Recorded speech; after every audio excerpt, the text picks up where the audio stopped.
Hello, friends. Father Frank Pavone here, National Director of Priests for Life. Thank you for joining us for our Pro-Life Vote program. This is indeed one of the most important programs we have, talking about the need to vote pro-life, helping people understand the issues, understand the dynamics behind the elections, understand how to mobilize and educate other voters.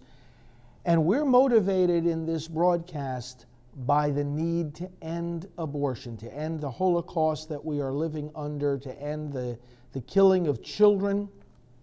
No government can permit the killing of the innocent. When it does, as John Paul II pointed out, the nature of the state itself changes. He said it becomes a tyrant state. So it's not just one issue among many. Allowing the killing of babies changes the very nature of government. It erodes the very foundations of civilization.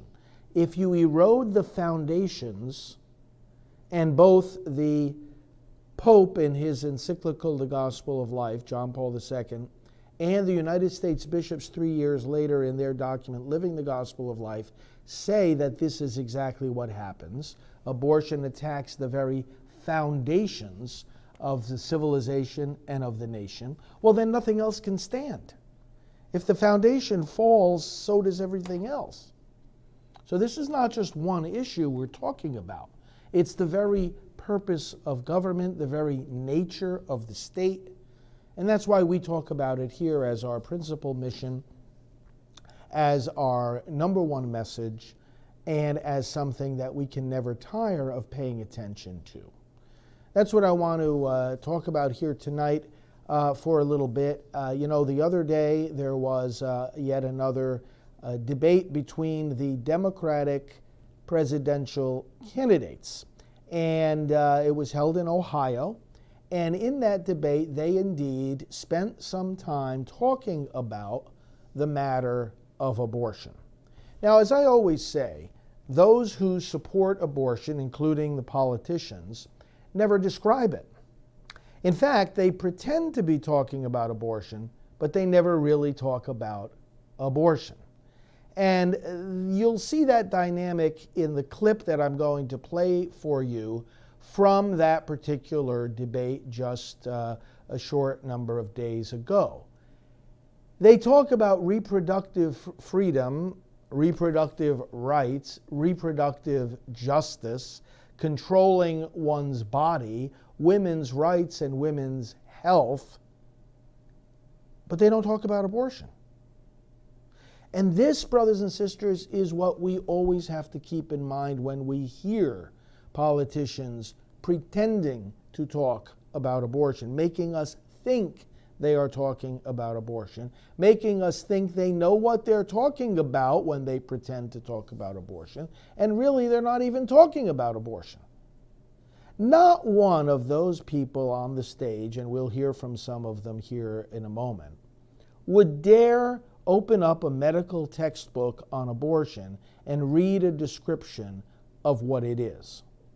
Not one of them would dare to take the sworn testimony that abortionists have given in courtrooms across this land and read for us what they say about what an abortion is. They wouldn't dare do that. They wouldn't dare do that because it would show how depraved you have to be in order to think that abortion is okay, that it should be legal, or that it is in any way, shape, or form justified. It would show how far off the mark a person is to think that it has anything to do with health care. And remember, all we're talking about here is describing abortion, not a description that I would write, not a description that the church would write. What I'm talking about here is reading the words of, quote, doctors, those who do abortions, those who write medical textbooks on how to do abortions, quoting them about how abortions are done. That just quoting them doesn't make an argument one way or another whether it should be legal or not, or whether it is ethical or not, or whether it is justified or not, or whether it limits women's rights or contradicts women's health or restricts their reproductive freedom, right? I mean, all we're doing is describing what it is. And what I want to point out to you right from the start, before you even watch this clip, is that what you will see is that this is what they do not do. They don't define what an abortion is. They don't describe what an abortion is. They certainly wouldn't show what an abortion is. Now, in response to one of our enlightened viewers, is the reason why you guys like little boys because they can't get pregnant. Wow, what a stupid question. There are such things as stupid questions. Would you like to take that little boy and maybe tear his legs off? Tear his head off, take the skull out piece by piece? Would you like to chop his arms off while he's still alive? Is my question for this particular questioner raising a stupid question. What do you think of dismembering the kid? You see, that is what these people that we're about to see are in favor of doing and allowing and, in fact, letting you and me pay for. The dismemberment of a living child. And there are some deluded, deceived people out there, some of them even running for public office, that are so twisted in their conscience, and this questioner might want to examine their own conscience on this very point, who go around saying that abortion is okay. And at the same time, they get on their moral high horse and say, oh, well, you can't molest children and you can't abuse children. Well, of course you can't. But to say on the one hand that you have some kind of moral high ground to stand on, listen to what I'm saying, that it's wrong to abuse a child, and then turn your back and close your eyes on the dismembering of the very same child, you have a real problem. So let's listen now to these Democrat candidates. And I bet not a single one of them would want a single child abused by a parent, a teacher, a priest, or a postman. But somehow turn back the clock to when that child is still in the womb, and their conscience, in reference to an action that would tear that living child apart limb from limb, is suddenly dead. Oh, the conscience is very much alive when it comes to any kind of, well, what they call child abuse, except they define it more narrowly than we do. Abuse the child in the womb? Tear that child apart? Oh, they seem to have no problem with that at all. Brothers and sisters, this is a sign of the deadening of the human conscience. You cannot have people in public office that do not see that it's wrong to kill a baby. You can't have a person like that in public office. Because as I always say, if a politician can't respect the life of a little baby, how's he supposed to respect yours? So what I'm going to do is this, show you this clip from the Democrat debate. I want you to listen to it carefully, and then we'll talk about some of the ins and outs of what they're saying, some of the deceptions of what they're saying. Oh, and let me answer this question because I'm proud to answer it. Father, are you endorsing Trump? Absolutely. Surely not, Jackie says. I support pro-life from conception till death. You have made me very sad. Well, listen, I'll gladly call a counselor for you because you're going to be even more sad if you keep listening to me. We have to re-elect President Trump, my friends, because he is committed to what government is supposed to be committed to, keeping us safe, and keeping us safe beginning with respecting our right to life when our life begins, not at some point later and pretending that beforehand, it doesn't really matter if our life is protected, but actually leading our country out of this Holocaust. Now, the people you're about to see on this stage, not a single one of them is willing to protect the right to life. Not a single one of them. The party is, in fact, in favor of you and me paying for the killing of children. Paying for the killing of children.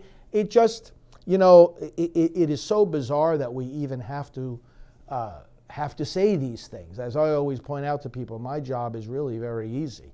I go around every day of the week, every day of the year, trying to convince people that a living baby is good and a dead baby is bad. Trying to convince people from the highest levels of society to the most humble, private, ordinary citizen that killing babies is wrong. Can you imagine having to, but your job is to try to convince people that killing babies is wrong? That brings us to a pretty bad place in our moral culture. So let's look at this, and then we'll analyze it a little bit. I'll comment on some of the things that were said and not said, and on some of the errors that were made in the responses of these particular presidential candidates. So just from the other night, the Ohio debate on the presidential candidates on the topic of abortion. Let's watch. Bigger issue here. Turning to women's reproductive rights. Ohio is now one of several states that has banned abortions after as early as 6 weeks of pregnancy. Many women don't even know they are pregnant at that time. The Ohio law, like many others, is being challenged in the courts and has not yet taken effect. Senator Harris, if states prevail on restricting abortion, what's your plan to stop them? My plan is as follows. For any state that passes a law that violates the Constitution, and in particular Roe v. Wade, our Department of Justice will review that law to determine if it is compliant with Roe v. Wade and the Constitution, and if it is not, that law will not go into effect. That's called preclearance. Because the reality is that while we still have, as I said earlier, these state legislators who are outdated and out of touch, mostly men who are telling women what to do with their bodies, then there needs to be accountability and consequence. But, I'll go further. You may have seen it. I questioned Brett Kavanaugh when I was a member of the Senate Judiciary Committee and asked him as a nominee to serve on the United States Supreme Court, could he think of any law that tells a man what to do with his body? And the answer was no. The reality of it is this is still a fundamental issue of justice for women in America. Women have been given the responsibility to perpetuate the human species. Our bodies were created to do that. And it does not give any other person the right to tell a woman what to do with that body. It is her body. It is her right. It is her decision. Senator Harris, thank you. Senator Klobuchar, what would you do to stop states from prevailing? Your response. I would codify Roe v. Wade and make it the law of the land. But what I want to do right now is just say, what if Donald Trump was standing up here on the debate stage with me? You know what I would say to him? I said, you said you wanted to do this in your race for president. You actually said that you wanted to put women in jail. Then you tried to dial it back, and you said you wanted to put doctors in jail. That is exactly what the Alabama law is. It put doctors in jail for 99 years. You, Donald Trump, are not on the side of women. You are not on the side of people of this country when over 75% of people want to keep Roe v. Wade on the book, when over 90% of people want to make sure we have available contraception. You defunded Planned Parenthood. I would fund it again. Senator, thank you. Senator Booker, if states prevail on restricting abortion, How would you stop them? Please respond. Well, first of all, let's be clear about these laws we see from Alabama to Ohio. They're not just attacks on one of the most sacrosanct ideals in our country, liberty, the ability to control your own body. But they're particularly another example of people trying to punish, trying to penalize, trying to criminalize poverty. Because this is disproportionately affecting low-income women in this country, people in rural areas in this country. It is an assault on the most fundamental ideal that human beings should control their own body. And so the way, as President of the United States, I'm going to deal with this is, first of all, elevating it like we have with other national crises to a White House level position. And I will create the Office of Reproductive Freedom and Reproductive Rights in the White House and make sure that we begin to fight back on a systematic attempt that's gone on for decades to undermine Roe v. Wade. I will fight to codify it, and I will also make sure that we fight as this country to repeal the Hyde Amendment so that we are leading the planet Earth in defending the global assault Senator. we see on women right now. Congresswoman Gabbard, your response. This is often one of the most difficult decisions that a woman will ever have to make, and it's unfortunate to see how in this country it has for so long been used as a divisive political weapon. I agree with Hillary Clinton on one thing, disagree with her on many others, but when she said abortion should be safe, legal, and rare, I think she's correct. We see how the consequences of laws that you're referring to can often lead to a dangerous place, as we've seen them as they're passed in other countries, where a woman who has a miscarriage past that 6 weeks could be imprisoned because abortion would be illegal at that point. I do, however, think that there should be some restrictions in place. I support codifying Roe v. Wade while making sure that during the third trimester, abortion is not an option unless the life or severe health consequences of a woman are at risk. Thank you very much. The Supreme Court is currently made up of 5 Republican-appointed justices and 4 appointed by Democrats. The court just announced it will hear arguments in a case challenging some abortion rights. Vice President Biden, the Constitution does not specify the number of justices that serve on the Supreme Court. If Roe v. Wade is overturned on your watch and you can't pass legislation in Congress, would you seek to add justices to the Supreme Court to protect women's reproductive rights? I would not get in a court packing. We had 3 justices. Next time around, we lose control. They had 3 justices. We began to lose any credibility for the court has at all. I want to point out that the justices I've supported, when I defeated Robert Bork, and I say when I defeated Robert Bork, I made sure we guaranteed a woman's right to choose for a better part of a generation. I would make sure that we move and insist that we codify Roe v. Wade. The public is already there. Things have changed. And I would go out and I would campaign against those people in the state of Ohio, Alabama, et cetera, who in fact are throwing up this barrier. Reproductive rights are a constitutional right. And in fact, every woman should have that right. And so I would not pack the court. What I would do is make sure that the people that I recommended for the court, from Ruth Bader Ginsburg to Elena Kagan, who used to work for me, to others, that they in fact support the right of privacy, on which the entire notion of a woman's right to choose is based.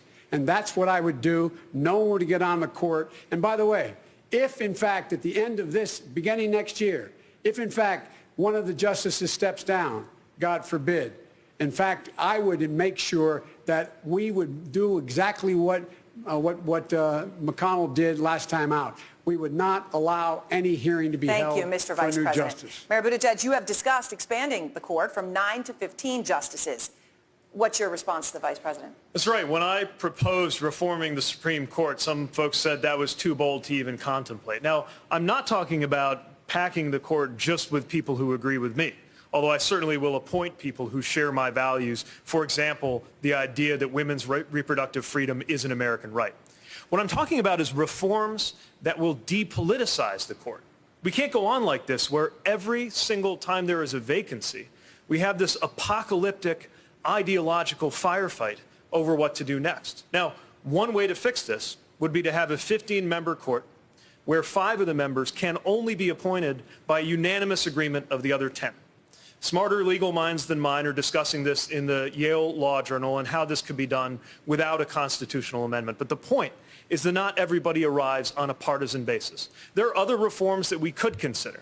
from term limits, don't forget justices used to just retire like everybody else, to a rotation off the appellate bench. Thank you. I'm not wedded to a particular solution, but I am committed to establishing a commission on day one that will propose reforms to depoliticize the Supreme Court, because we can't go on Thank you very like much, Mayor Buttigieg. Secretary Castro, he's talking about making the court bigger. Your response, is it a good idea?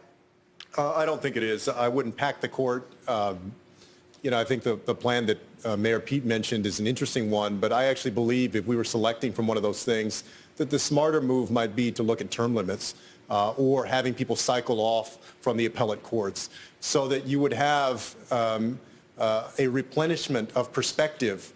I would also make sure that I appoint as president people who respect the precedent of Roe versus Wade, that we codify Roe versus Wade, and that we do away with things like the Hyde Amendment, because you shouldn't only be able to have reproductive freedom if you have money. We have to think about people who do not, people who are poor. And we have to concern ourselves not only with reproductive freedom, but also reproductive justice, and invest in the ability of every woman to be able to make a choice and to be able to have her health care needs met. Senator Warren, would you consider adding more justices to the Supreme Court to protect Roe v. Wade? Your response? I think there are a number of options. I think, as Mayor Buttigieg said, there are many different ways. People are talking about different options, and I think we may have to talk about them. But on Roe versus Wade, can we just pause for a minute here? I lived in an America where abortion was illegal, and rich women still got abortions because they could travel, they could go to places where it was legal. What we're talking about now is that the people who are denied access to abortion are the poor, are the young, are 14-year-olds who are molested by a family member. And we now have support across this country. 3 out of 4 Americans believe in the rule of Roe versus Wade. When you've got 3 out of 4 Americans supporting it, we should be able to get that passed through Congress. We Senator, should not thank leave you. this to the Supreme Court. We should do it through democracy, because we can. Thank you very much, Senator. Wow, these people do not know what they're talking about. Let's analyze a few of the things that were said there, brothers and sisters, and reveal how absolutely hollow their positions are. And I thank so many of you that have been Phyllis and Chirping Cardinal and others, George, who have been making comments as we listened to that idiocy just now. First of all, did you hear them define or describe an abortion? Of course not. They talk about reproductive freedom, reproductive rights, reproductive justice, women's health, the Constitution, but not about abortion. Not one of them was talking about abortion, which when you read the medical textbooks describing what it is, you will see the word dismemberment. You will read the word decapitation. You will read the words arms and legs. Did you hear the words arms and legs in any of their comments? Well, in an abortion, a baby's arms and legs are crushed and ripped off, and depending on the stage of pregnancy and the method of abortion, one way or another, the body of that child is destroyed. Various abortionists talk about how the head is taken out in pieces, the skull is taken out in fragments. Did you hear any of them use the word bones? You know, taking the bones out through the birth canal is one of the many hazards of the abortion procedure, because they can cut and rip the body of that woman. But no, you didn't hear them use the word bones. You didn't hear them use the word forceps, the grasping instrument that pulls the arms and legs off the baby. Did you hear them use the word heart? Or refer to the fact that abortionists have testified that in the first trimester of pregnancy, a baby's heart can still be beating when the baby is suctioned down the plastic tube. Did you hear them use the word suction? Did you hear them use the word tube? Did you hear them use the word plastic? Notice, their words were nothing physical and concrete, but rather all ideal and abstract. Virtue signaling. Oh, we're on the side of women. We're on the side of the poor. We're on the side of the Constitution. They try to make themselves sound so good. Bones, arms, legs, skulls. Did you hear the word blood? Did you hear the word organs, heart, liver, brains? Did you hear them talk about how the brain matter will flow out of the woman's body during the abortion procedure? The white matter of the brain gushing out. Did you hear them say that? You see, these people are in denial. They can talk all they want about freedom and the Constitution. Did you hear them use the word kill? Did you hear them use the word infant life to describe the unborn? Did you even hear them use the word unborn? Did you hear them use the word baby? Blind spot. Can anyone say blind spot? There's another being in the equation here. We're not even debating abortion. There's another being in the equation which makes the whole discussion necessary.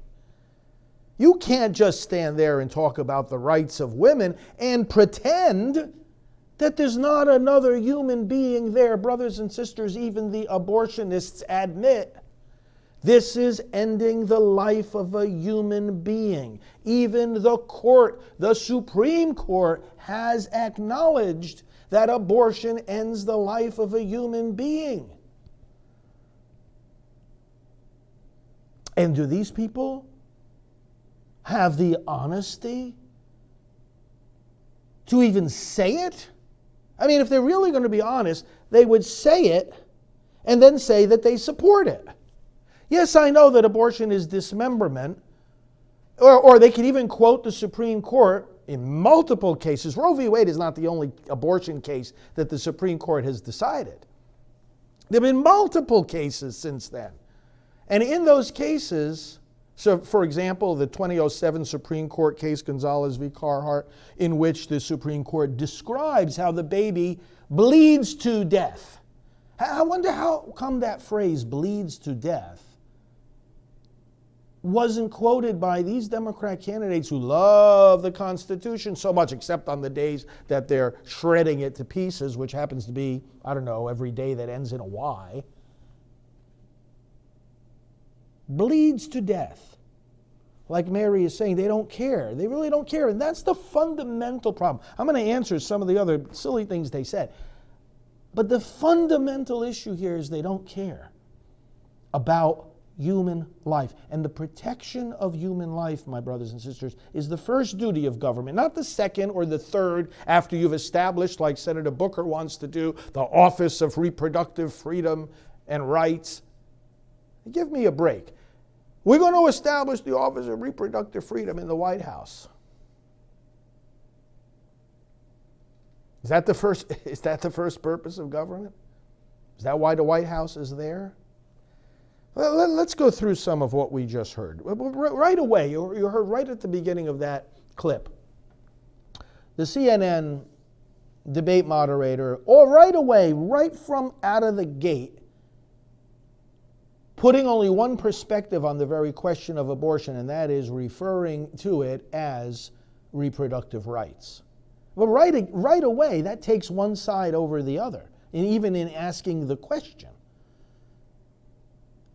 And speaks about laws like Ohio passed to protect the children in the womb as laws banning abortion, restricting reproductive rights. Well, you can look at these laws as restrictive, or you can look at them as protective. Depends who you're talking about, doesn't it? And again, that goes back to the blind spot, which eliminates conveniently an entire person from the equation of the conversation.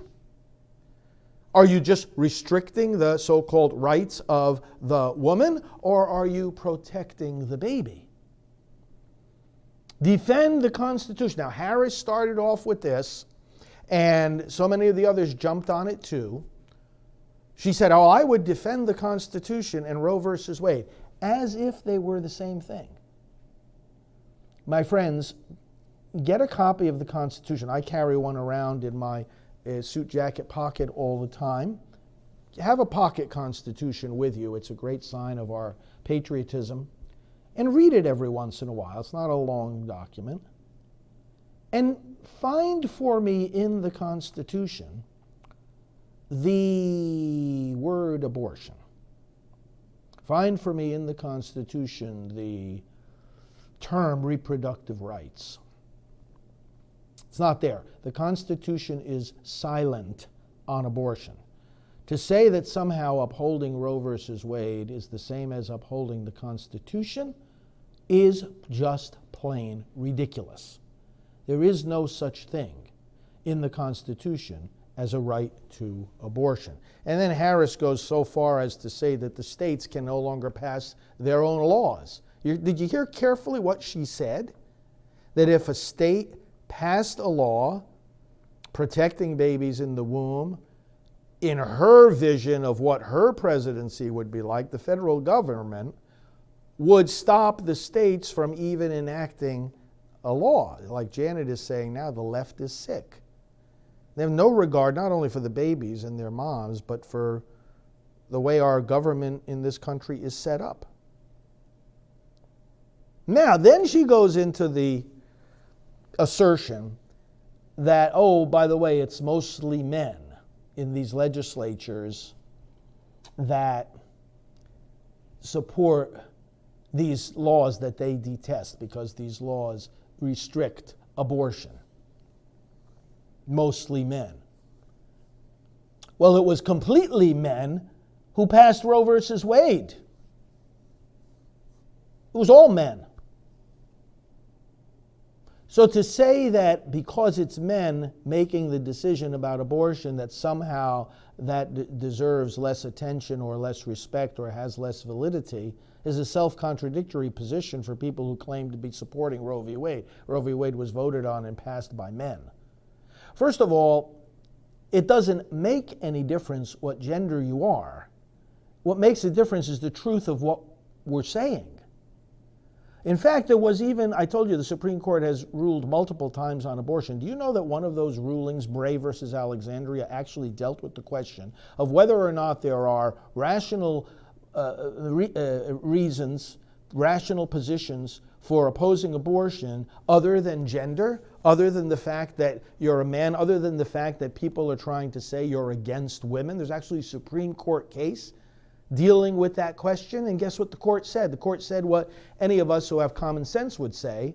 Of course there are good reasons for opposing abortion. And it does not in any way imply that you are against women when you are trying to protect children. And by the way, when you're trying to protect women themselves from the devastating effects of abortion. We know what those devastating effects are because we work every day with people who have had abortions, as we oversee the Rachel's Vineyard retreat program around the world, dealing with and helping those going through the pain of an abortion.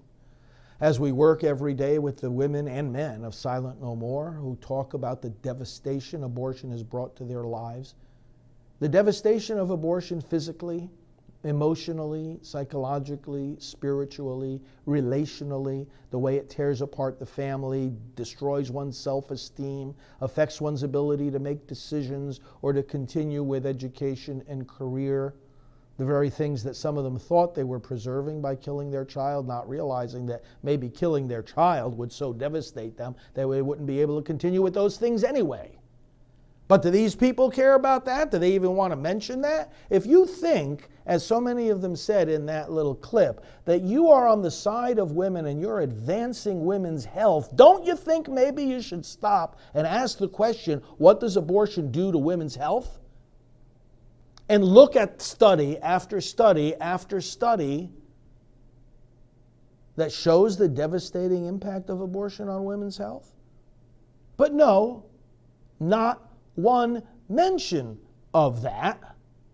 The entire proceedings that you just heard were wrapped up in this envelope of presumption that, oh, this is a good for women, and we can't possibly take it away from them. And God forbid that we would let men in the states take it away from them, or people on the court take it away from them, and God forbid that this prized treasure, this wonderful good of abortion, should only be available to the rich and not to the poor. Well, Democrat candidates, good for you. We got to make sure the poor can kill their children, right? You wouldn't want the rich killing their children only. We got to make sure that the poor can kill their children and those poor women can suffer the lifelong devastating effects of an abortion. Oh, you don't want to deprive them of that. You don't want to deprive them of that. My goodness. And then, notice how they all bought into the idea right away that this is about women controlling their bodies.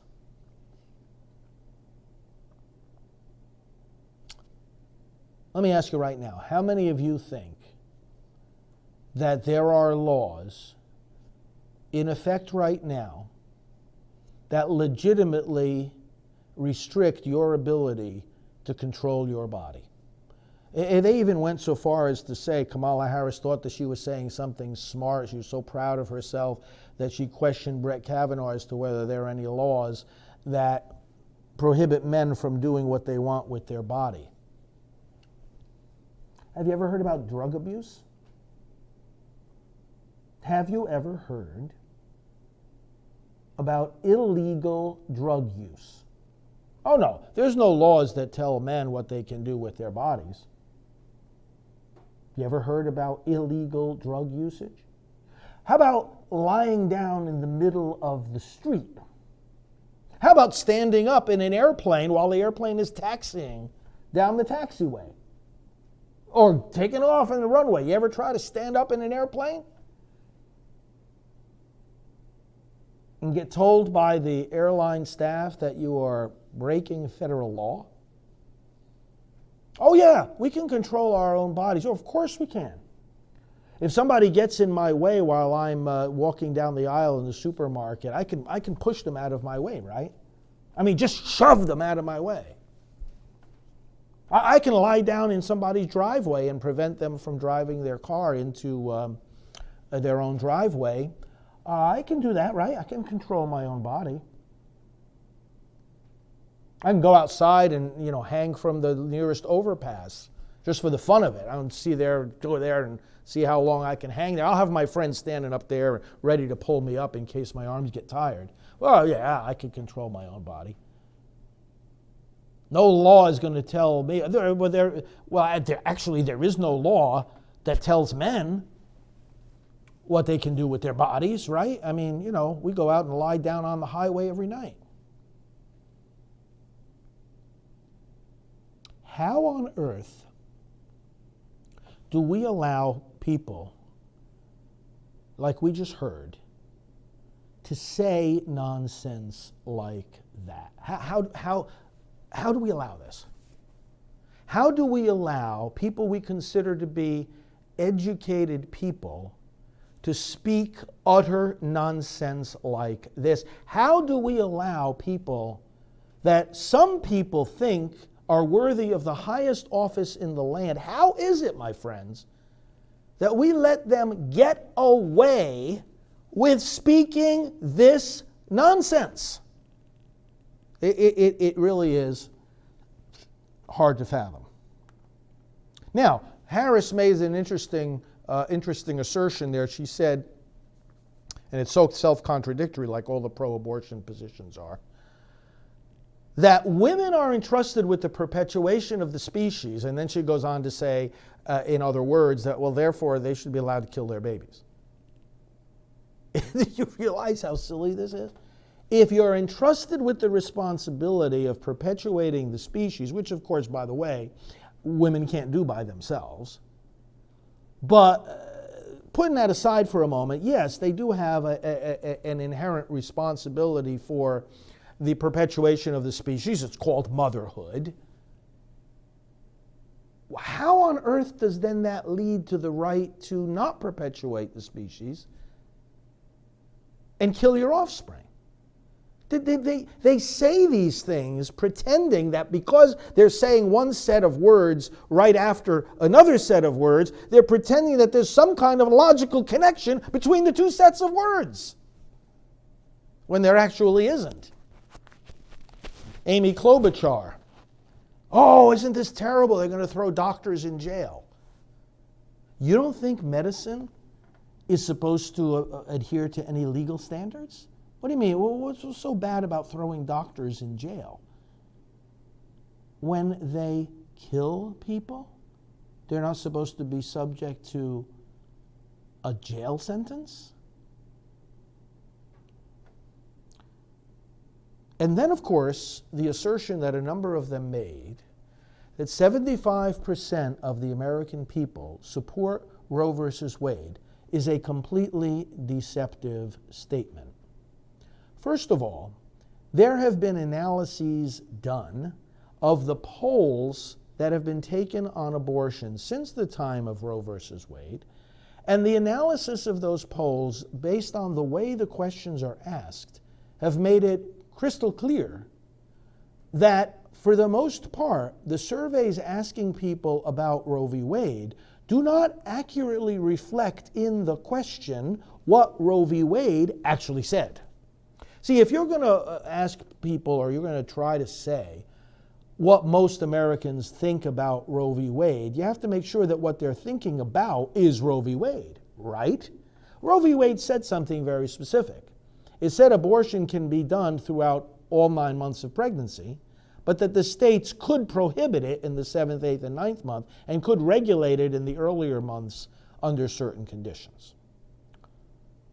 That's what Roe versus Wade said. Now, actually, and this is once again a display of how little these people actually know about abortion and the court's jurisprudence on this topic, the court has severely weakened, modified, and reversed various aspects and abandoned other aspects of Roe versus Wade. Again, it's not like they handed down Roe versus Wade and it was some kind of dogma coming down the mountain on the tablets and it's been sacrosanct ever since. Nonsense. You read what the court has done, and it has practically all but eroded Roe versus Wade entirely, and there's good reason for that, which I'll get back to in a moment. But the point here is that the position that Roe v. Wade set forth, that abortion could be permitted throughout pregnancy, and that the states, if they want, but they don't have to, can prohibit it in the 7th, 8th, and 9th month of pregnancy, the American people do not and never have supported that position by any kind of majority. They never have.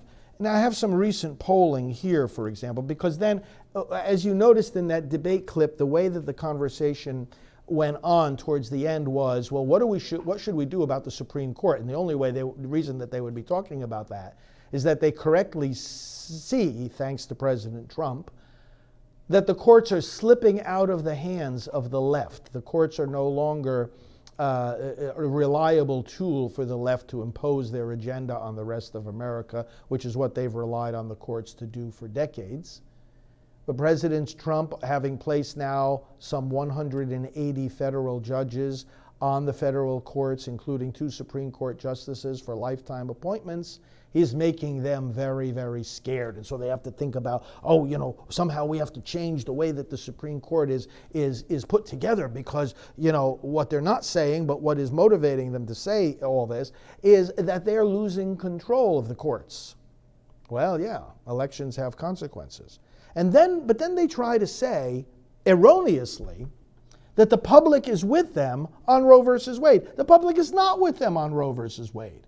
Now, if a person doesn't understand what Roe versus Wade says, you could get them to answer in a survey that, I support Roe v. Wade, I don't want to see it overturned. But then when you actually ask them what their positions are on abortion, well, let's look at a few recent polls. Gallup poll back in May of this year asked, with respect to the abortion issue, would you consider yourself to be pro-choice or pro-life?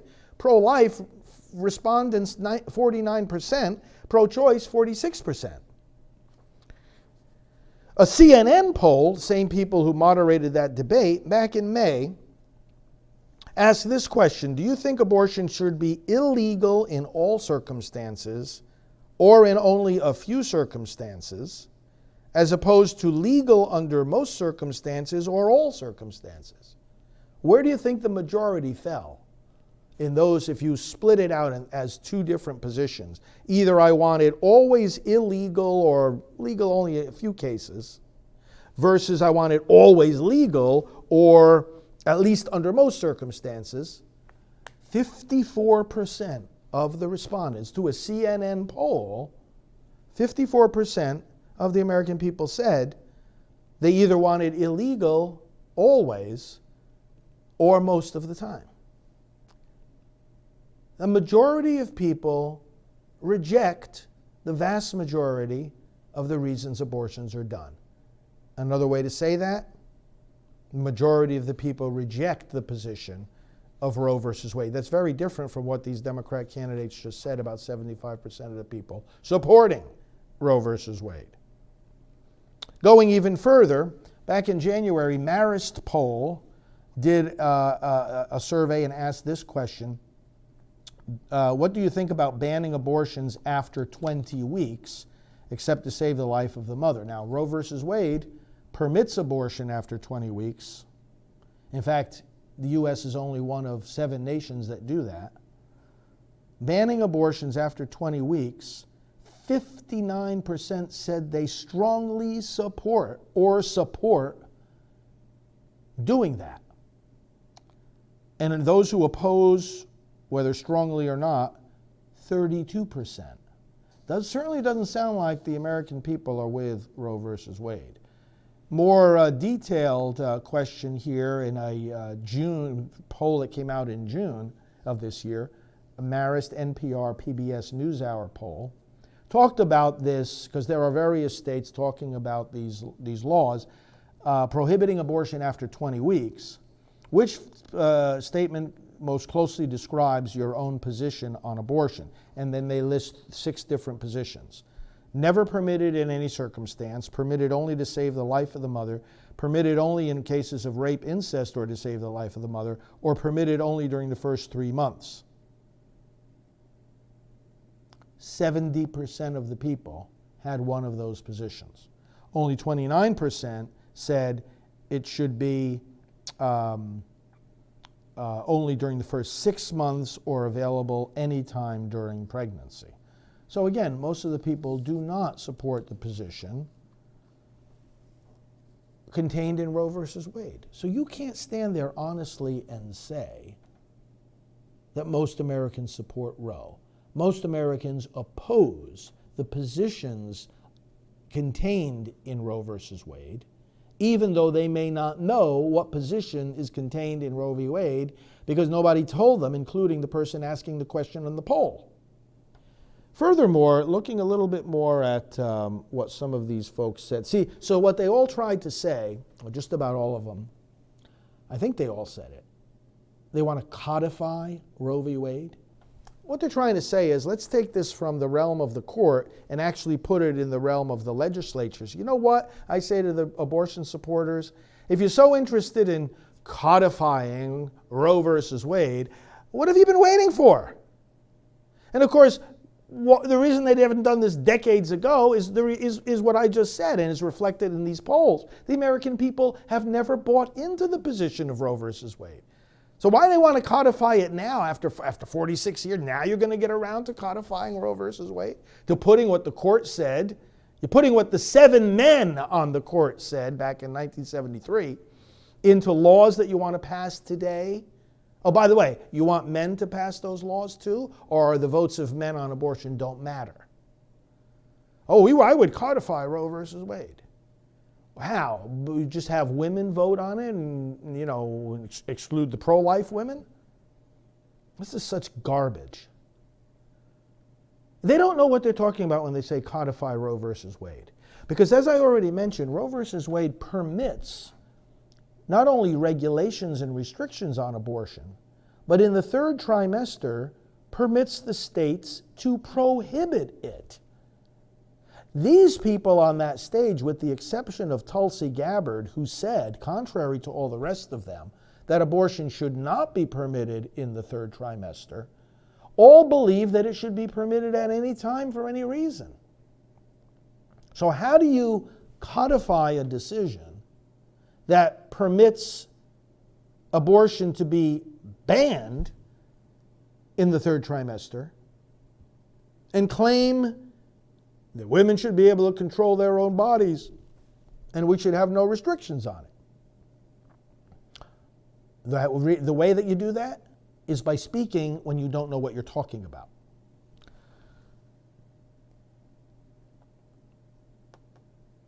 Biden, not knowing what he's talking about, said that the whole so-called right, a woman's right to choose, is based on privacy. Oh, really? He's stuck in the past, my friends. The Supreme Court has actually shifted the basis on which it tries to justify Roe v. Wade, when in fact it has tried to justify it in subsequent decisions. Constitutional experts, even who agree with legal abortion, and I'm talking even about people like Ruth Bader Ginsburg sitting on the Supreme Court, have pointed out that Roe versus Wade lacks any constitutional basis. Listen carefully to what I'm saying. The decision that these Democrat candidates practically identify with the Constitution, Roe versus Wade and the Constitution, oh, well, you know, it's all the same thing. Roe versus Wade doesn't have any constitutional basis. Not only because the Constitution is silent on abortion, and nothing that is said anywhere about people's rights or privacy or anything else shows any connection with the killing of a child. But the very basis that the court uses to justify Roe v. Wade is on shifting sand. The court has moved from a consideration of, quote, privacy to a consideration of liberty, particularly the court's decision in 1992 in Planned Parenthood versus Casey shifted the constitutional basis, the attempt to find a constitutional justification for a so-called right to abortion. Roe v. Wade himself, in fact, had said in the decision that the right is not absolute. They didn't say in the decision, a woman has a right to control her own body and therefore there can be no restrictions on abortion. Do you think that that's what Roe versus Wade said? Go back and read it.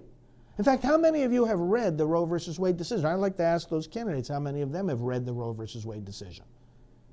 The Roe versus Wade decision actually says that the states have legitimate rights that they can pursue in order to regulate abortion, interests including the health of the woman. And they didn't base it on her right to control her own body. Roe versus Wade actually says it's a medical decision over which the physician has decision-making authority. So they've got to get their story straight. It's not the woman's right to control her own body. Roe versus Wade says it's inherently a medical decision. And if the physician's judgment is that this is not medically helpful, he can say no to someone getting an abortion. And the state can also advance its interests in the potential life. It's actually an actual life, but the court uses the term potential life, growing inside the womb. But of course, these people aren't going to tell you that. And then, of course, doing away with the Hyde Amendment. Biden says, you know what the Hyde Amendment does? It protects your tax dollars and mine from paying for somebody else's abortion. Most people, even who consider themselves pro-choice, don't want to be forced to pay for someone else's abortion. But Joe Biden, as well as all the other people on that stage, want to force you and me, the Democrat Party, because it says it explicitly in its platform, I'm not making this up, says that you and I should be forced to pay for somebody else's abortion, because you saw how they were talking there. Oh, God forbid that we should, keep the poor from having abortions. They want you and me to pay for it. So those are just some reflections. We could go into much more depth, but I think the point is clear. These people don't know what they're talking about. They don't want you to know what they're talking about. They have no conscience. They have no respect for the fundamental purpose of government, which is the protection of life. And yes, we strongly support President Trump in order for us to restore the protection to the unborn, the protection of the right to life. We have to get around this president, the Republican Party, the platform that they have clearly talks about the rights of the unborn as rights that cannot be infringed. And in fact, that's sort of reminiscent of our Declaration of Independence that says the right to life was bestowed on us by the Creator, and that governments exist to secure these rights. Go back and read the Declaration of Independence, my friends. Government exists to secure these rights, starting with life. Final poll here, I referred to it earlier, came out in June. Marist NPR PBS NewsHour poll asked this question: which one of the following issues will be the most important factor in deciding your vote for president in 2020? 12% identified abortion as the most important factor in deciding their vote. Now, a lot of others consider abortion as an important factor, but these are just the ones who say it's the most important factor. And within those, among those people, the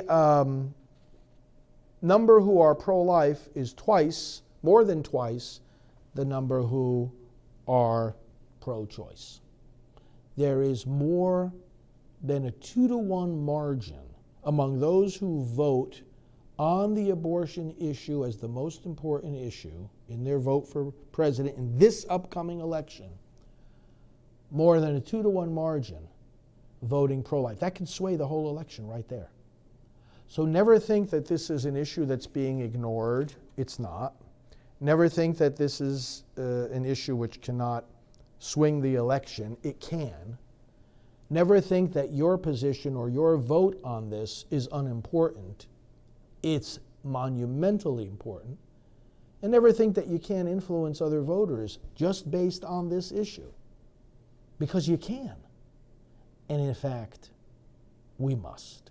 Let me conclude here with, again, thanking you for your prayers and your comments. Let me go to the prayer here we have in our booklet for the elections. As we prepare to elect our leaders, in my booklet, In the Palm of His Hand, we have an election prayer. You can find this at electionprayer.com, by the way, the prayer I'm about to say. I ask you to say this each day for the coming year as we prepare for a very, very big and meaningful election. Of course, we have elections coming up in a matter of days, November 5th, the 2019 elections. And one of you was saying you're from Virginia, and Virginia has very important elections for their legislature coming up on November 5th, important elections in Kentucky and Mississippi and Louisiana and New Jersey and so forth. So prayer is called for. It's urgent. And I ask you to say this prayer with me. Again, electionprayer.com is where you will find it. Let's pray together. Oh God, we acknowledge you today as Lord not only of individuals, but of nations and governments. We thank you for the privilege of being able to organize ourselves politically, and of knowing that political loyalty does not have to mean disloyalty to you. We thank you for your law, which our founding fathers acknowledged and recognized as higher than any human law.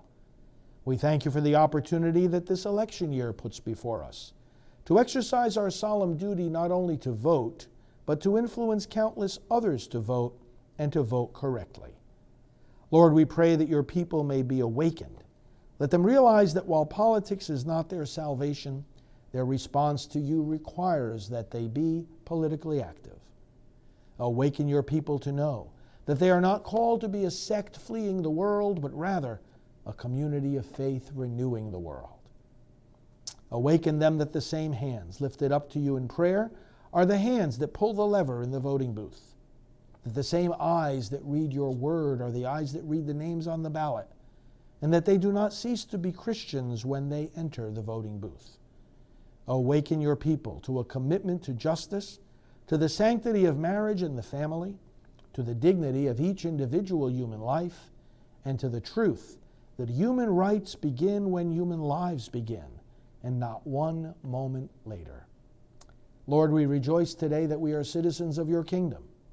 May that make us all the more committed to being faithful citizens on earth. We ask this through Jesus Christ our Lord. Amen. electionprayer.com. Thanks for listening tonight, and now may the Lord bless you and protect you, answer all your prayers, and make you effective witnesses for the lives of the children in the womb. And may he bless you, the Father and the Son and the Holy Spirit.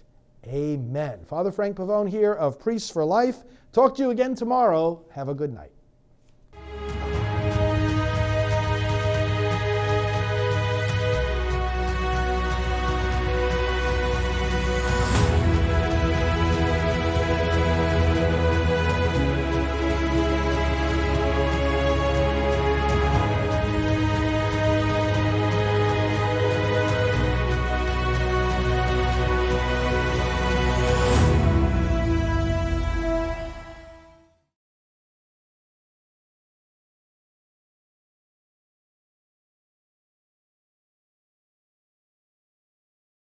He is the National Director of Priests for Life. Please go to priestsforlife.org